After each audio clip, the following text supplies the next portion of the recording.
She was trying to board the bus on Broad Street when she was struck Wednesday afternoon. Moore's right leg and hip were injured. The bus driver is on administrative leave while the accident is reviewed.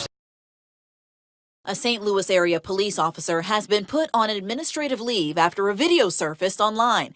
Leave is when someone has permission to leave their job for a certain period of time. So, for example, maternity leave means that someone gets to take care of their baby for a few weeks without putting their job at risk. Or if soldiers are on leave, it means they get to leave the base and do whatever they want to do for a short period of time.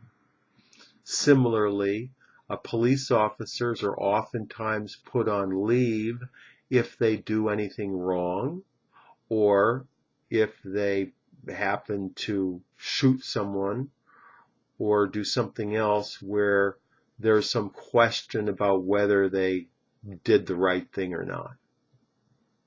And usually the leave is paid leave. But there can also be unpaid leave as well. Oftentimes voluntary unpaid leave, where someone wants to leave their job for a short period of time to take care of something and then go back and still have their job. So, for example, in the olden days, people would say, "I take leave of you to go home," which means that they're asking permission from their guests to leave the party to go home. Now, of course, nowadays that sounds a little silly, but that's the way people used to talk. A lot of times in the military, officers will go back to college for periods of time during their military career, so they take a leave of absence to go to school. Beautiful. Good golly, look at her. She was born yesterday, weighing in at 8 pounds, 12 ounces. Good golly is an expression that shows surprise at something for whatever reason, typically something that's unexpected. And it could be something that's unexpectedly good, or it could also be something that's unexpectedly bad that you want to make light of. So, for example, if someone gets fired, they might say, "Good golly, I got fired today." What are you going to do? It's a variation on the expression of gosh, golly, and gosh would refer to good. Both good and gosh can be seen as euphemisms for God, where people didn't want to say God lightly. For example, you can say, "Good gosh, I wonder if this rain is ever going to stop."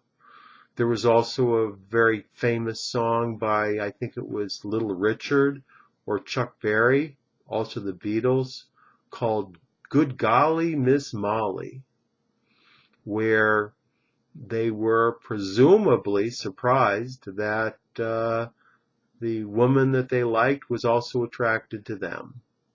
So you can say "good golly," or you can say "gosh golly," or you can say "golly gosh," or "gee whiz," and they all mean more or less the same thing, a certain amount of surprise at things.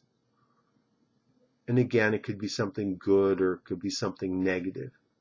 I was climbing up the mountain and I thought I was reaching the peak. And once I reached the peak, it turned out there was another peak. So I said, "Good golly, I've got a lot more climbing to do."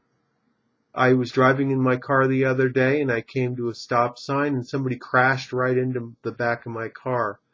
So I got out of the car and I said, "Good golly, why did you crash into my car?"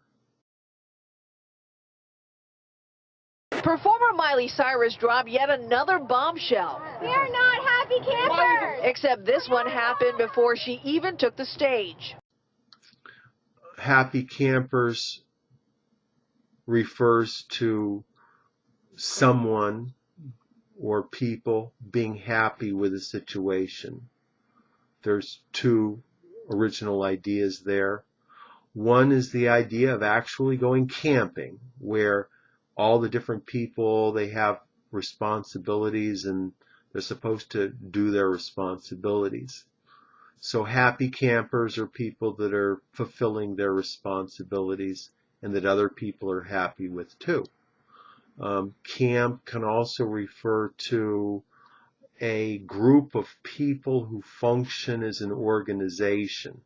For example, in politics, you have the Obama camp and you have the Biden camp. And these would be two groups of Democrats that associate with each of these two politicians, and they're going to have slightly different characteristics. So a happy camper would refer to a person who is happy within the group that he was participating in. And he was also happy about the expectations and social norms and mores that he was expected to follow. Now, in contrast, an unhappy camper would be someone that was not happy with the circumstances. So if people in a particular political camp were expected to think about certain things in certain ways, and where someone disagreed with that, then they might be considered an unhappy camper. And the same would go with a company as well. So if you're cheerful and satisfied with a circumstance, then you can say you're a happy camper. And you don't even have to be part of a group to do that. You can be a happy camper with your life if you want to be. Or you can be a happy camper with the course of the day, however you want to refer to the term. When my friend got demoted at his company, he was not a happy camper. So he doesn't even know if he's going to stay with the company. After my friend got divorced and his wife got half of his money and made him move out of the house, he was not a happy camper. I went to a wild party last night and I got real drunk and stayed up late. So when I had to wake up early and go to work, I was not a happy camper for most of the day. That's all for today. Tom Taylor is an ESL tutor. He teaches English in the United States and outside, all over the world using Skype. He can be reached at his website, which is ESL-fullsteamahead.com. Click on this link and check out his website and email with questions. Thank you, Tom, and I'll talk to you next time. Thank you.